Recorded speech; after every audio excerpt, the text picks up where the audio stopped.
Welcome to Possibilities Beyond, a podcast where we look past labels, limitations, and expectation. Here we explore fate, truth, hope, and what is still possible. I'm your host, Renee. Thank you for joining me. My guest is an apostle.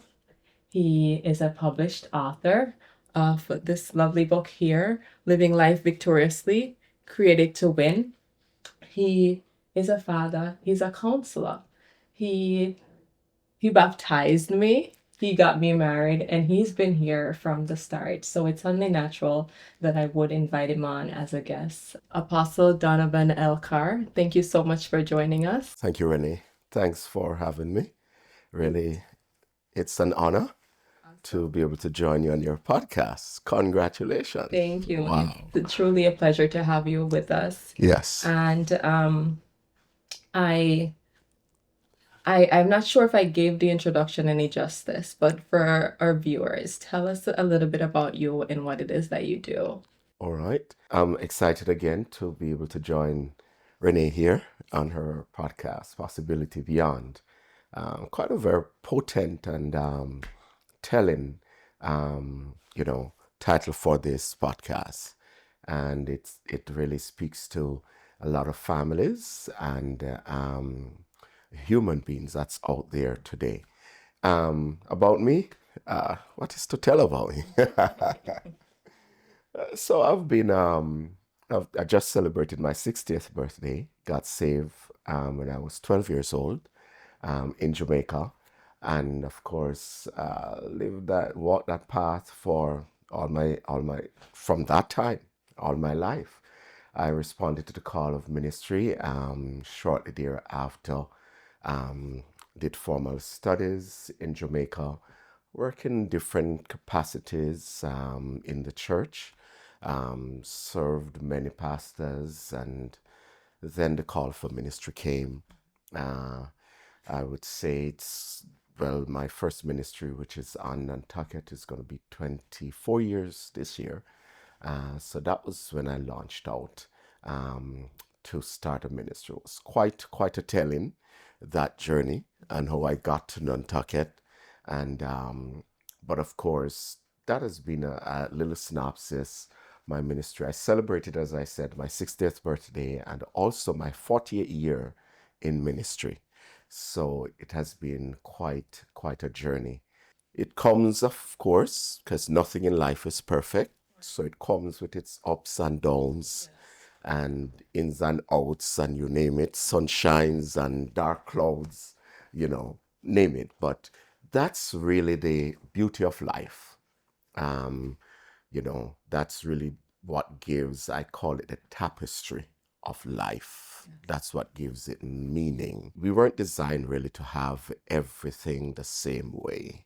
So that's why we grow up hearing the term variety is the spice of life. Yes. So we have to learn. And as I use the word here, learn, we understand that everything that we encounter in life, Yes. every experiences, we must see it as a school of learning. Apostle will know that this is not a journey that's new to me. It's just that I've just decided to publicize it. Yes. But behind the scenes, I've always, been trying to bring forth awareness. And I remember earlier on when Kyra was diagnosed, I would have expressed that, I don't think I'm going to be coming to church because I didn't feel comfortable. Mhm. And I remember you encouraging me and saying, take him to church. And that, that stayed with me. So I wanted to ask you what what brought you or what introduced you to disability? I want to commend you again. I watched you and Kamar, you guys have really grown through this experience. But my introduction to disability, and of course with Kyrie's situation being autism, Yeah. um, I remember being on Nantucket, and there were a couple they were in the youth age. I think pre-teenage, teenage, but they came in from Jamaica. They came in from Jamaica, and at first it was new to us because what I as I was thinking about our appointment today, and I realized that, in Jamaica, culturally, there's not a lot of emphasis being placed on it, and therefore you do not have the facilities being put in place to give the care that is needed for these children. And and so we within the faith community, what we focus on the word and prayer, and declaring the word over them, praying for them. So, looking at the different stage, that some are nonverbal, and I realized that in Nantucket I had a mix of both. It was a male and a female, and one was verbal and one was nonverbal. So the male was nonverbal, but the female was verbal. But I've grown to understand them, love them, and treat them as very much a an integral part of our church community.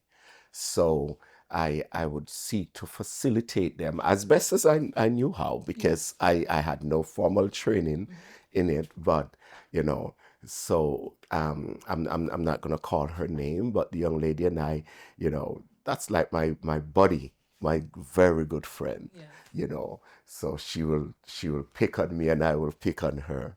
Um, the young man, of course, again, as I said, he was nonverbal, so really was not a lot of socialization that went on with him. So that was kind of my first encounter with autism. Right. Yeah. And as a church, especially because I've been talking about this a lot, that when you're from Jamaica, as you said, Yes.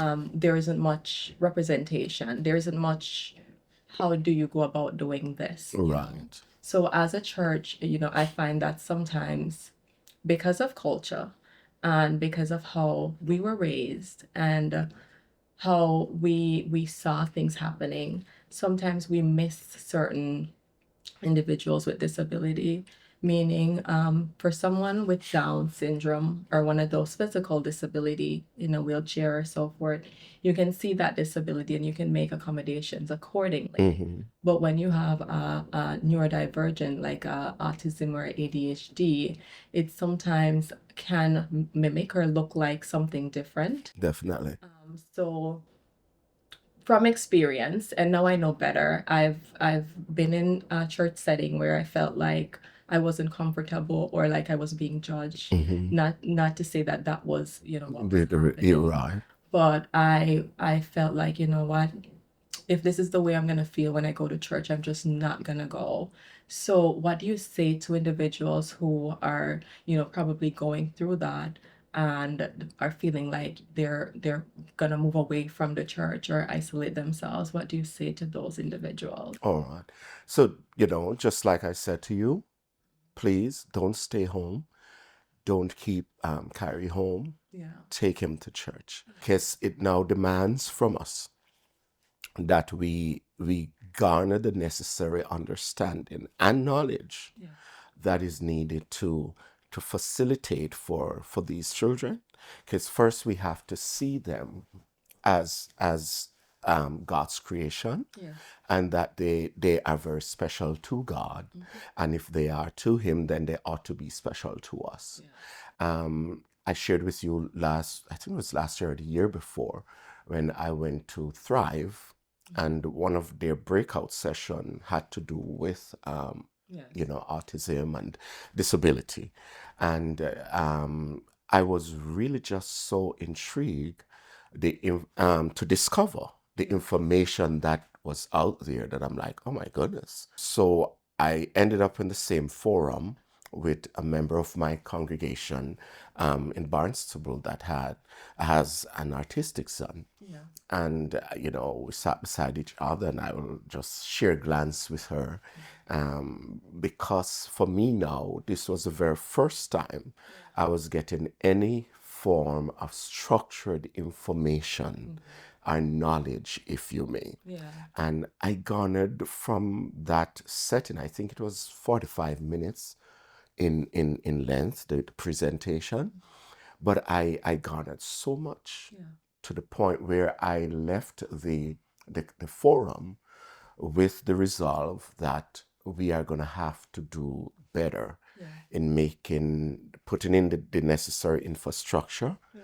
and really making the necessary accommodation Yeah. for these children. Because of course, again, culturally, we are not taught are how to deal with. So you'll hear a child just have an outburst. Yes. We just think that it's an outburst and they Yes. are being disruptive Yes. and distracting the service, not knowing that that's really their normal way of expression. Yes. So when I discovered that, I was really, really intrigued. Again, the two first encounter I had, they were very quiet and Yeah. very calm. And then I came over to Barnstable, Yeah. and then I saw others within the congregation, which, okay, I knew exactly what is happening now. Yes. And then I was able to identify with what was happening with them. So I've had I've my encounter with the quiet ones, and I've had my encounter with the ones that's, would be classified, quote unquote, as being disruptive, not Right. knowing that that's their, just their normal way of Right. Is expressing themselves. and as you said, like education would have taught us that, but That is the there key. wasn't much that was being said about it. Right. Because for me, like my experience with Cairo, he would be one of those that would, when he has sensory overload, he would jump up and down or would be not screaming or yelling, but he has noises that he makes. Right. And I remember like feeling, I don't want to use the word ashamed. Well, judged is probably the word that I'm looking for. And another, like now that I've had time to sit with it and think about it, I'm like, you know what? I wasn't being judged. They didn't know what was going on. That's correct. And I felt like I shouldn't have to explain. But why did I feel like I shouldn't have to explain when I too was once that way? Right. Like I could easily see where, let's say a supermarket setting and a child was there and just, having sensory overload and stimming, and that mimics just a parent who poorly raised their child. Right. Like this child in Jamaican terms, we say this pitney a bad and rude. If I feel my pitney, Rude, sir. we Let's give him 2 claps. yes, man, bring him to the car, give him 2 claps, and Yes. everything will be okay. Yeah. So now I'm looking back and I'm like, but I was so upset because when you're in that moment, you feel like, okay, everybody's looking, and why do they need to be looking? All right. But sometimes people are not looking to judge; they just want to understand. They're what's going curious. on. Yes. And then in a Jamaican church setting, that's a place of reverence too. Like we are so Exactly. serious when it comes to church. Exactly. So if your child is over there making all these noise while pastor trying to give the word, and you're not, correcting him or even trying to take him away, Yeah. like. So I'm like now in a place where I have so much grace when it comes on to individuals who don't Right. understand. Right. And it doesn't take anything for me to say, you know what? He has autism and this is how he expresses himself. Right. Or this is what's going on. It's too loud and he doesn't necessarily know how to process the music or the noise that's going on. Right. So that was a big part of why I wanted to do Possibilities Beyond. But let's go back to, you're just learning that your child has a diagnosis, and you immediately start to ask God why. Like for those who have the question why, what do you have to say to them about, what the Bible says about what we deem as not perfect? That's an excellent, and I would also say a very loaded question, Renee. I Today and not to you know, not to your demise or anything, but today, God is being judged, are for blamed, not judged, but blamed for a lot of things that he's not responsible for. The more I look at these ills and you know challenges, physical challenges, mental challenges that we are seeing now in society. I'm not saying that they weren't there Right. back in the days, but they were not the norm. Right. Today I'm seeing just I'll call it a surge or a spike. It's like every child that is born today has some kind of mental challenges, Right. which now lends itself. I would like for society to look within themselves and ask the question, what is going on Yeah. within the medical world? What is it that is affecting Right. these babies? Because naturally speaking, there is something that has to do with whether it's the medication, and today we know that the pharmaceutical industry, it thrive on Benefits and of. the benefiting off of these things. So I just want to put that out there, Yeah. and I hope we won't be charged for anything, Right. but it's the reality. It And is that's the where I reality. said we lay a lot of the blame at God that he allowed these things. But I believe that there is a lot of human involvement, Right. disruption and interruption of God's perfect order. And once that happens, we are going to have this kind of result, Right. you know. Um, but however, when it comes on to God, and again, folks will say, well, he's God, so why don't he control the outcome? Yeah. You know, um, he's able to. But then we understand that we are living in a broken world, Right. a sinful world. The Bible says that the wages of sin has a repercussion. Right. It creates these kind of challenges again that we are encountering. So, but what I believe that God gives um, in coming into situations like these is that He gives a grace. Yeah. He gives a grace to walk through it. Yeah. But He also gives us the understanding that, you know, within our within our world, as it were, we are going to have imperfections. You know, we are going to experience brokenness. You know, and but when we look at it, is how do you draw the positive from what would be um you know or what could be classified as a negative? Yeah. Is that irrespective of, there's always something very beautiful. You look at your son, for example, and just the joy and the delight that he brings. Yeah. The discovery was very difficult Yeah. to accept, and I kind of have an understanding of what you guys went through. Right. But as time progresses and you learn to accept it, And that trust God. you trust God, Yeah. to provide the grace. Right. And see Kyrie is no less a human, Right. that he has very beautiful personality and He very does. Yes. beautiful virtues Yes. that he has within him. So we learn to make the adjustment and trust God for the outcome. Absolutely. Yeah. So and now we're talking about the individual themselves with the disability. Sometimes as a society, it doesn't necessarily have to do with church, right?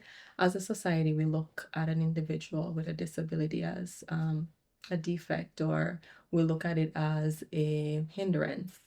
And we might not, see them as regular humans in Mm-hmm. society. And then We tolerate, if I'm using the right word, we learn to tolerate them, and we learn to maybe create a space for them, Hmm. but we don't allow them to belong or feel inclusion. Right. As a church, how does that look like, having them be members in the church, having Hmm. them, whether it's having them maybe teach, because there's different disability into different degrees. Right. So as a church, rather than just creating accessibility, how do we make them feel included, Hmm. and like how does that look? All right. And of course, again, I would say that just rests very squarely at um, you know, educating our people and having a knowledge of what you're dealing with. Right. I.e., one of my older kids is now an adult, Yes. and you know, you when I was told, says by his mother, because a lot of times in our ignorance, Right. we think that we're doing the best for them, by coming to their rescue and coming to their and she says to me one day very nicely, she wasn't she says, Apostle, let him do it, he can do it, Yes. let him do it.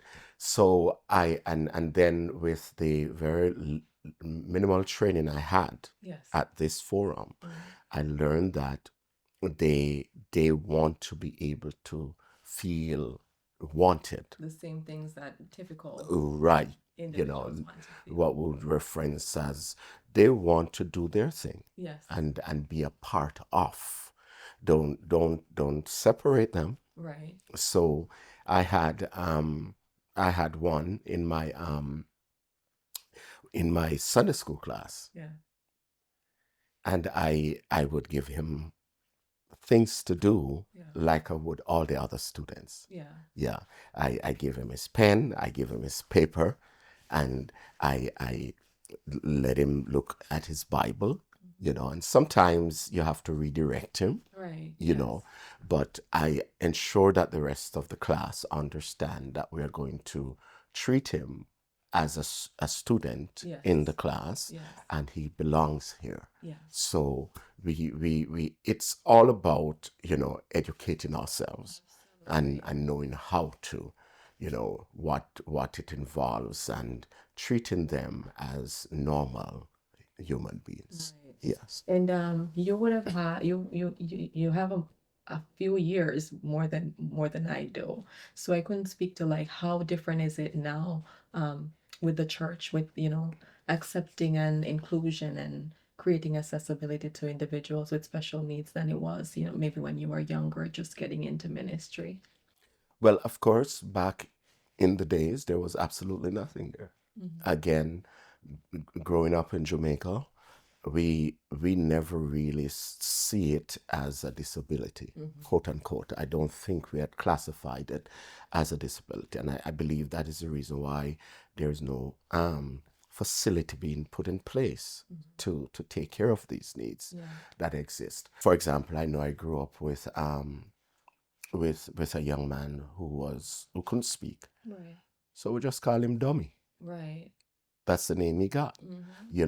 Instead of understanding that, he's a normal human being, he just has a disability Yes. and need to be treated with the same respect that somebody who is verbal Right. needs to be. So we just attach a name to it. Exactly. Coming to the States, however, and having a little bit more awareness of what the situations are, be it ADHD, Yeah. our autism, we and whatever the other forms may be, we understand now. I knew better now than I knew then. Yeah. Now, and again, that 45 minutes, oh my goodness, it was so revolutionary for me, Yeah. because I learned that we need to put the necessary facilities in place. And you mentioned when they're having one of those experiences, that you just take them out for a minute, especially in our nice, beautiful, vibrant worship environment, Yes. where oh my goodness me, if the music is not at this decibel, we are not feeling like we are worshiping, Right, you yes. know, and we are not understanding that that is being that's affecting them, Yeah. you know. So we I can see it, so I know them Yeah. because no, they go for this Yes. because they're blocking out the The noise. noise, Yeah. you know. So I have a greater understanding Yeah. that there needs to be that space. You're not going to take them out for the entirety of the service, Right. but just take them out so they can be redirected Yeah. and then bring them back in, Yeah. you know.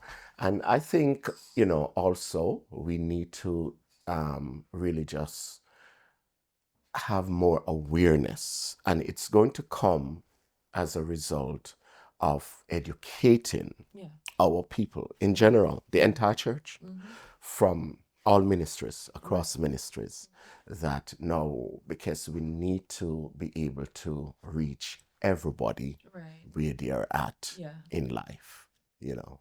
And So, understanding too, like for us as family members or caretakers that hmm, are experiencing, let's say, what we feel to be out unwelcome, to speak up about it.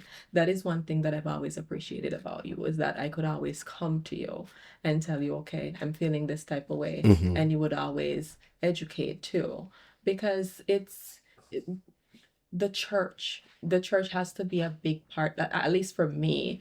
The church has been a huge part of my life yes, and a part of what I want to be my children's life. right, And I don't want to feel like, okay, I'm gonna have to not take him to church because this is the experience that he's having, exactly. and keep him far away from God. Not to say that God isn't in your household, but the importance of going to church. So now we're going to talk about, again, continue to talk about the individuals with the disability, and how do we bridge the gap between science and Spirituality. yes, how do we bridge the gap between that, to know that, okay, we can't necessarily pray this away. Hmm. Like, how do we, advise the parents to say, okay, while we will continue to pray and trust that, God has his best interest at heart, you still need to get the you still need to see the doctor, you still need to, see Yeah.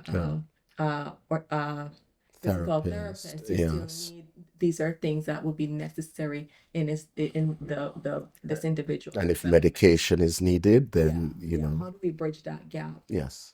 So it's really just having a respect of the different roles Mm-hmm. that each sector plays in this, because both are necessary. Right. Spirituality is necessary, and science is necessary Mm-hmm. from the perspective that, you know, there are going to be things that we cannot do to help these. Yes, we pray for the strength and the grace of the caregivers. Yeah. Pray for the even pray for the children, Right. because they're living in a society today, a very mean society. Yeah. We God forbid, and I hate to bring politics in it, but we see our leaders going on stage and mimicking, Right. these people. And telling them And that they don't belong. that right, and it is really just so wrong. It sends the wrong message, Right. So it is important that, again, it comes back to knowledge, Mm-hmm. having the the working knowledge Yeah. of what really is happening in the life of not just the child, but Right. also the parents. And it's really just being able to walk in their shoes for a minute. Mhm. Yeah. We might not be able to empathize with them, Yeah. but of course, just be sympathetic, Yeah. and be supportive. Yes. And I think that can only happen when you have an understanding, Yeah. because now, i.e., before I had the understanding of what was going on, and you would come to the altar with Kyrie when he was younger, you know, and he would be very restless Yeah. because of all the activities around him, which was affecting his so I said, we was think, all right, maybe you could just walk him out for a minute. But once I garnered the understanding Yeah. that this is how he reacts to a new environment, it Yes. could be, or even just the level of the music, The or lighting. all of those things. So education is key. Yes. And once we have the working knowledge of what is going on, then I believe that we would respect the role that spirituality plays in all of this, and also we would respect the role of the doctors, Yes. i.e., the scientists, and how it helps. I had one of my nephew that was diagnosed with ADHD, severe ADHD, and we had to take him for the that for his all of his medical stuff. We have to see the psychiatrist and all of those people, and they would prescribe for him the medication. No, I'm a pastor. Yes. I could say, nah, I ain't giving those to him. Yeah. But living with him, You understood. oh my goodness me, Renee, Yes. because you don't want to experience that young man's wrath Yeah. when he really gets upset. Yeah. He would tear up he would tear up this place. Yeah. So I have to now come to the place where I say, all right, do I give him the medication to help balance out, the all of the chemical imbalance that's going on, or do I, just allow him to just tear up my house? Right. So I had to say, all right, so medicine will work here, Yeah. and we will keep praying. Absolutely. And that was what we did. Right. That was what we did. So it gives me a respect. And I'll be the first. Anybody will tell you, I'll be the first to tell you, go to the doctor. Yes, I know that for Yes, sure. Yeah. go to the doctor. And if they prescribe some medication, please take it. Mm? But let's not forget prayer. Right. Yeah. Absolutely. So bring the meds. Let's pray over them. Yeah. Bring the diagnosis and the whatever the prognosis is. And let's pray over them. Right. So we're gonna trust our healing Jesus, Yes. but we are also going to respect the decision of the professionals. Yes.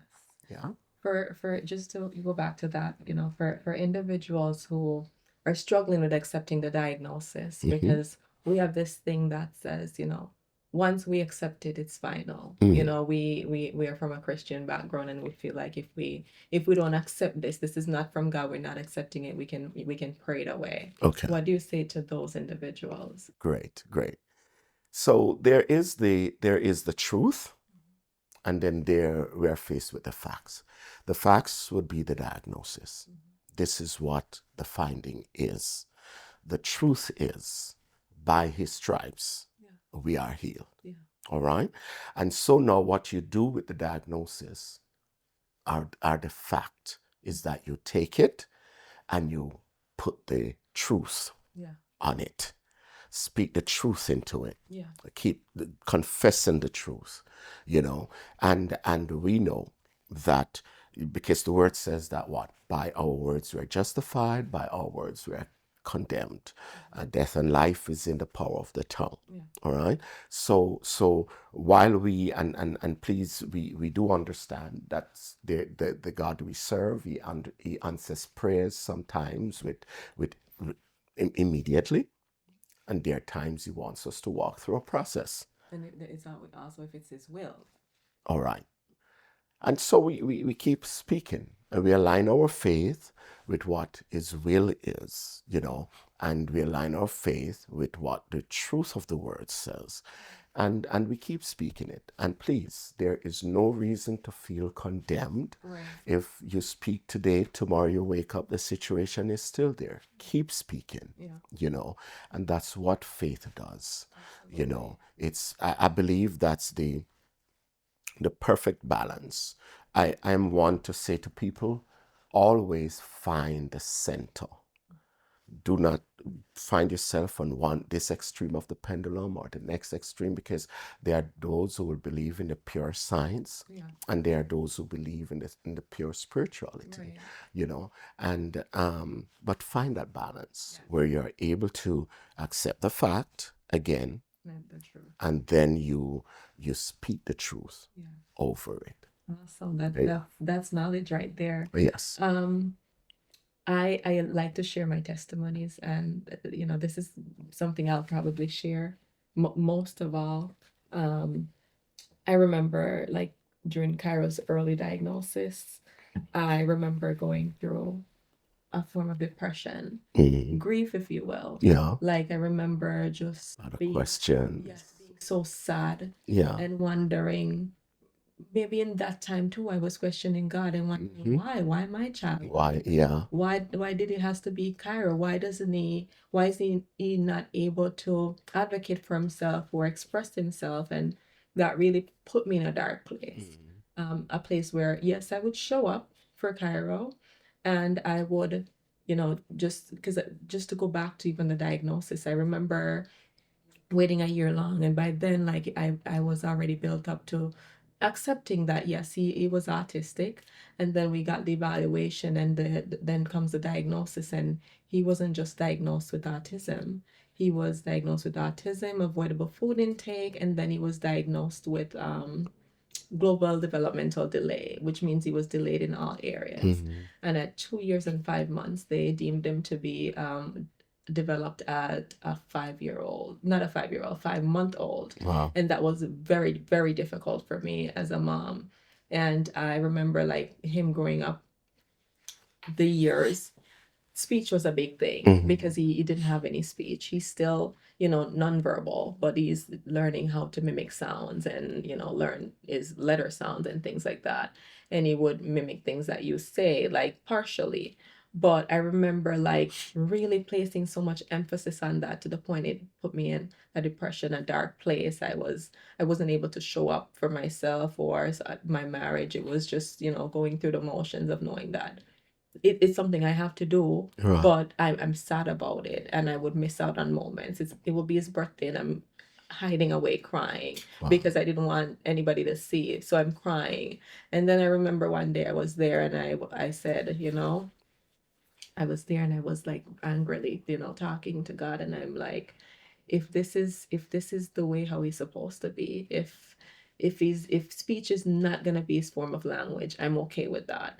If he is supposed to sign, I'm okay with that. If he's gonna be using a device, I'm okay with that. And I remember, like, just a weight being lifted off of me because for the first time I realized that this is not something I have control over. Right. I took him to the therapies. I did everything that I could, but the speech was still not coming. And I kid you not, that maybe within a couple weeks, maybe within a week, I don't remember the time frame because I was so shocked. He started doing the sounding of the words. It started like, I'd say mama, and he'll like ma, say dada, and he'll be like da. And I'm like, what if it was my lack of faith that was holding him back? So for families that might be in that dark place where they feel like they're not able to come out of it, what would you say to them about that? Wow. That's wow. It's a very tough place to find oneself. But of course, we just have to be able to accept the things um, that we have. What I want to say is you control the things that you have control over. The things that we have no control over, um, seek to come to the place of acceptance. I think for you that your first response would have been denial. Yeah. No, not my child, you see. And so again, and your break came when you went into your prayer closet, Yeah. and you have that talk. But I'm cognizant of the fact that not everybody have that relationship with God like you do. And so that you know, and then a lot of folks who says, well, we use God as a crutch. I better have something to lean on than nothing at all. Right. Yes. Yeah. You know, a lot of times when we are facing our storms, and a lot of times it's this crutch that really keeps us going, as again seeking to end it, because depression is really a dark place. Yeah. As you rightfully stated, it's no place that anybody wants to be. So I would say, you know, just if you know, focus on the things that you have control over, and then, you know, the things that you cannot control, because this is really what is going to cause you to either really rise above or become defeated, and really sink under the weight of the situation. um, so you have control over taking him in for his therapy, and taking him to go see his doctor. You have control over that.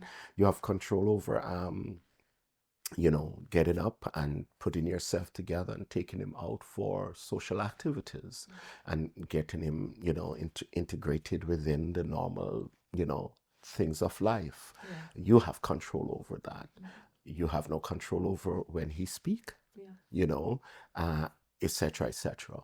So that now you lay it on the altar, Yeah.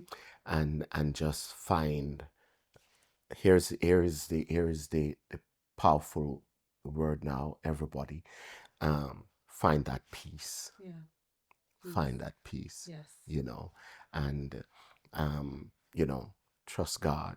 Again, you look at this, this young man today, really just a thrill, and you know, bubbling with life. Yeah. You know, so we trust the Lord, because again, we do not have any control over where he's at Right. in his life. A big thing for me too that I found that was very helpful was celebrating the small wins.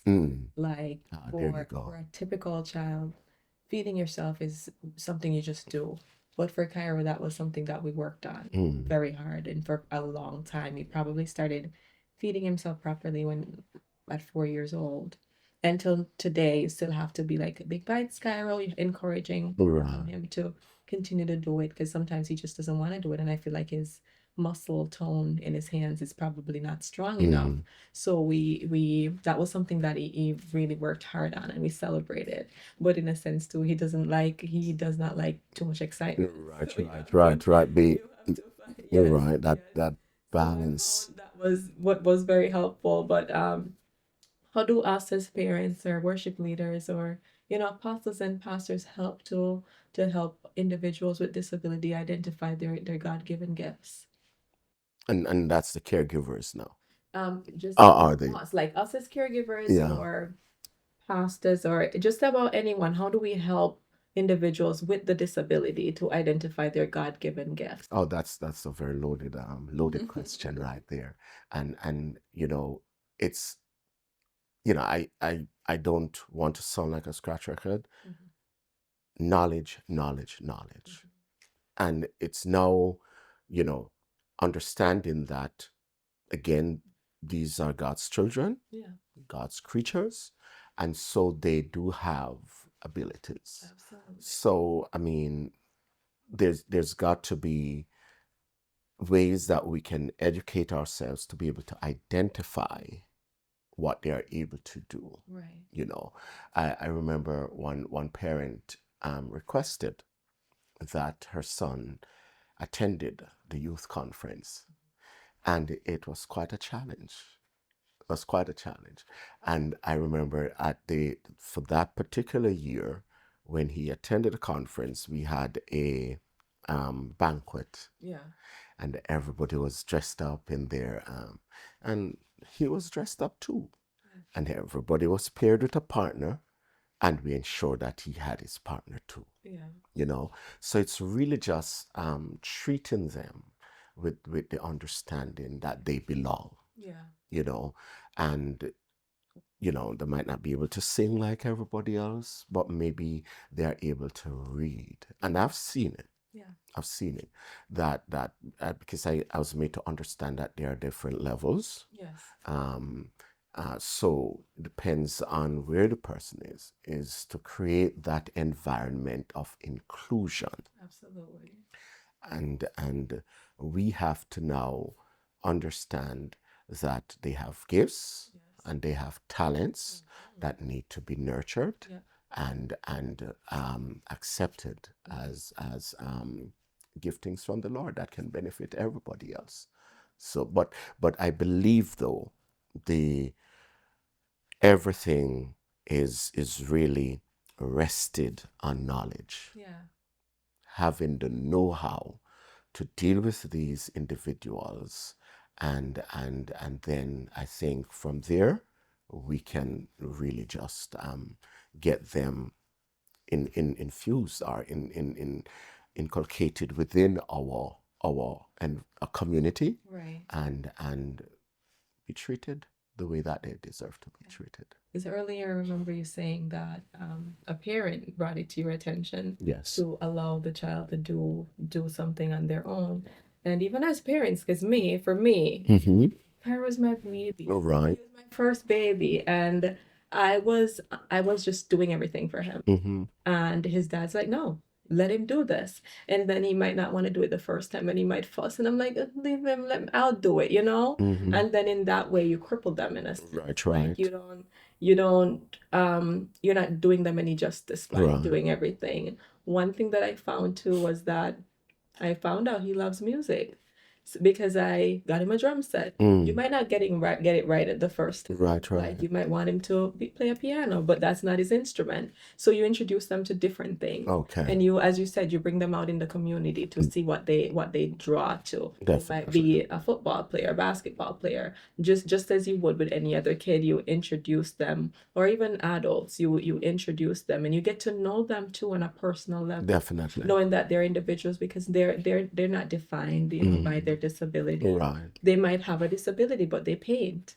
and I paint. So now I I that's a common interest, and we can be friends. I interviewed someone prior to this who she's the founder for Merch, which is an organization that speaks to inclusion, and she really what she does is to do consulting. So she would go out to conferences and speak about how we can be inclusive.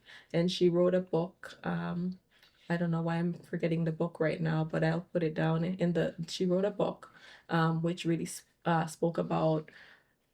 She wrote it for the Arc of Massachusetts, and it spoke about typical neurotypical individuals being friends with neurodivergent individuals or individuals with disability. So I would have a disability and you'd be typical, but we have something in common. In common. And we would go for coffee and we do that. So now it's not, focused mainly on the disability. Right, right. But I really But our commonality. you come, yes, Yeah. yeah. And again, in this sense, is our humanity, Right. because they are humans and they deserve to be treated that way. Absolutely. What are some small steps that you would say church can start to take now to really what's the word I'm looking for? To really become more inclusive and to really foster being an environment that individuals or just about anyone, but for people with disability and special needs, for them to want to come and feel welcome and feel included and feel like they belong. What are some small steps that we can do? Well, first we need to, number one, educate ourselves about disability and the different degrees Yeah. of disabilities that's out there. Of course, the society ensure that, especially with our physical infrastructure, that we need to have a ramp. Yes. And I was when I remember when we were putting in the stage at 58, that they insisted that we need to have a ramp going up to the platform, Yeah. because if somebody comes and need to use it, Right. they need to have that accessibility. Yeah. So we need to, again, once we educate ourselves, educate our people, on the various needs that are out there, then we need to be prepared to put the necessary infrastructure in place Right. in order to facilitate for these needs that are there. And of course, I probably should have started here, but it's fine. It doesn't have a place. And prayer. Yeah. We keep praying Yes. for God to touch, because that's what he specializes in, Yeah. and but until he intervenes, that we do everything that is humanly possible, Yeah. and I want to say that the church must present leadership, Yeah. not only on the spiritual plane of life, Yeah. but the church must be holistic Yes. in our approach to every human need that is there around us or exists there. Are we going to meet all of them? Your life might not be able to meet all of them, but the church is very diverse, and so we have to start somewhere, and it's not just one aspect of the human reality that we must be able to minister to the whole man, Right. their spirit, their soul, and their body. Absolutely. The spirit is always okay, Yeah. always in tuned. The soul, that's where some of the challenges starts, because from the aspect of the soul, which is in the mind or the mental aspect of man, that's where we have some challenges. And then the body, of course we have the physical disability. So we have to be able to present a holistic ministry, or take an holistic approach in our ministry to humanity. Right. Yeah.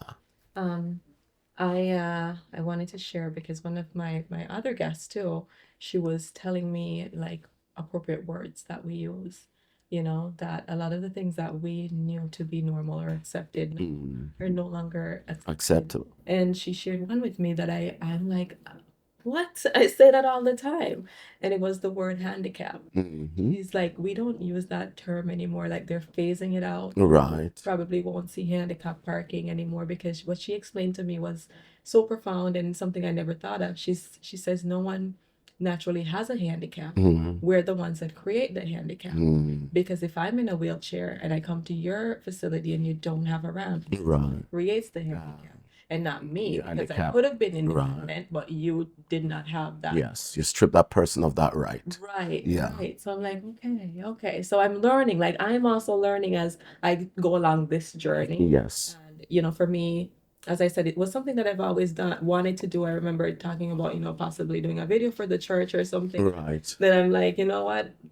There's just not enough representation out there. So I thought about, you know what? I'm just gonna talk about autism because that's what I know. And then I'm like, but there's so many other different disabilities. And that's where I Definitely. started to invite guests in, and Right. I'm becoming enlightened and being educated along the way. Right. And it's been just a journey, and like something that God told me, like this is my assignment that I had to, because at first I wanted to do it, but then it became I had to do it. And I didn't Right. have any choice. Like I had the time and everything. Like we've been planning this for a year long, and then it just happened, and it's happening now. And I'm Beautiful. so happy for all my guests that has agreed to come on, because it starts with us as Definitely. individuals. Definitely. If we're all like consciously working to do better and to give each other grace and to be that helping hand, I feel like the world will look so much better, especially with everything going on.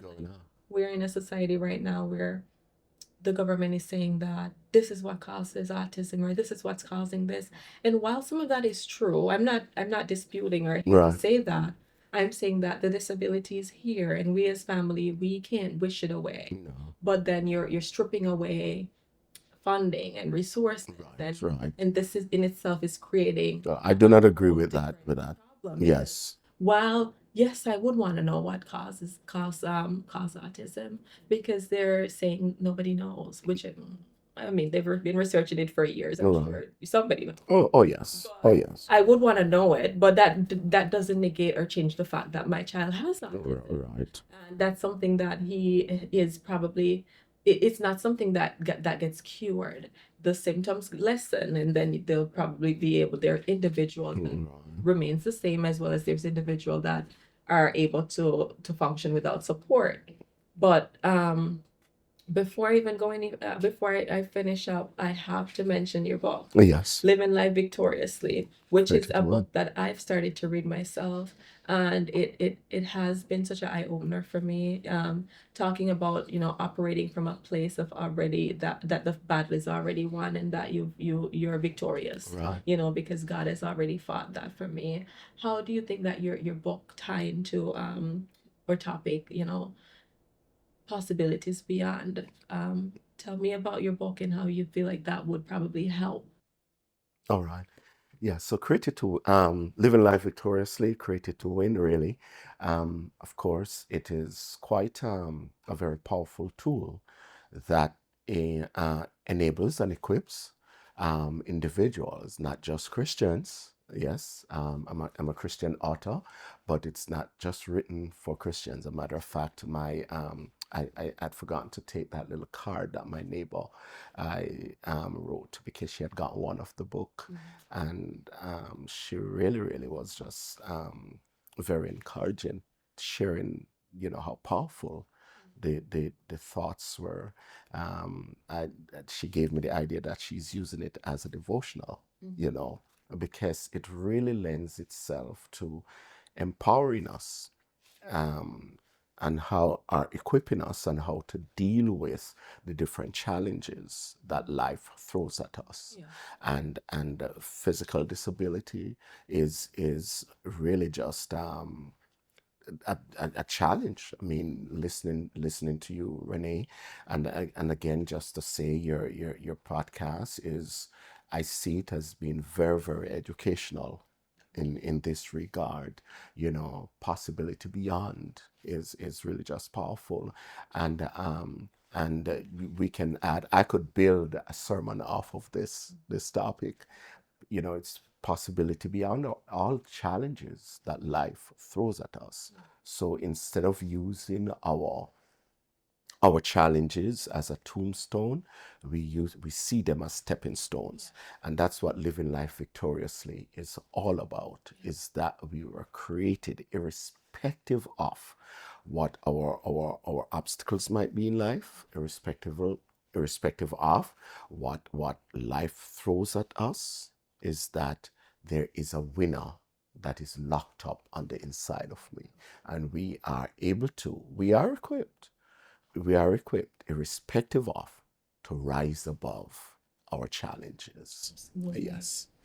And where can we find the book, All for right. those who are those are hoping Yes. to read this book? Again, for I'm not making this up. It is a really powerful tool. My husband and I are reading it together. What we try to do is to read it a page at each night, or a chapter if we have the time.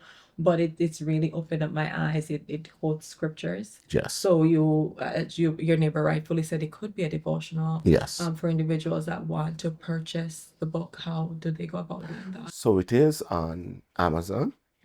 You can find it there, and it's in two forms on Amazon. You have the ebook, I think, or the Kindle form. Yeah. Yes, and physical book, that's on Amazon, and you can also get it directly from me by calling my number. Is 508-648-0576. That's 508 3480576. I'm forgetting my number. Add it in the comment Yes, section please. too. So Renee will correct that for me. All right. So you can get it directly from me. You just would need to call, get your information. I'll give you the payment instructions. I'll get your address and put it in the mail for you. So that's two ways. It's not yet in the bookstores Yet. yet. Yes. Yes. So we will be working towards that in the near future. And I always ask all my guests, because sometimes I don't have cue cards, but is there anything that I missed that you would want to, say or share with our viewers? Yes. Well, I'll just, like to say to everyone that is out there, especially my colleagues in faith, is that the Church of God is designed to be inclusive and not exclusive. Right. And, a lot of times we look at folks and we judge their ability based on the disabilities that we are seeing, or the physical disabilities that we are seeing in front of us. But please, just to remind us graciously that we serve a God that doesn't judge us from that place. Right. And if we are going to be his representatives, then we must indeed look for, go after, foster the things that's close to his heart. And his creatures, his creation are very close to his heart. So we need to really just exhibit and exemplify the Father's heart. Yes. Awesome. Apostle, I want to thank you so much, for always being a source of strength for our family, Amen. for always being there. I don't remember ever calling. Even if you ever missed a call, you always, call back, for Yes. counseling us, for, bringing me closer to my faith. I want to thank you so much for taking the time out today to share with our audience. Yes. Audience, I want to thank you so much for joining us. I want to remind you that there's possibilities beyond all disabilities. There's possibility beyond just about anything that you might go through in life. I want to ask that you would like, share, and subscribe. Thank you so much for joining again, and we'll see you next time on Possibility Beyond.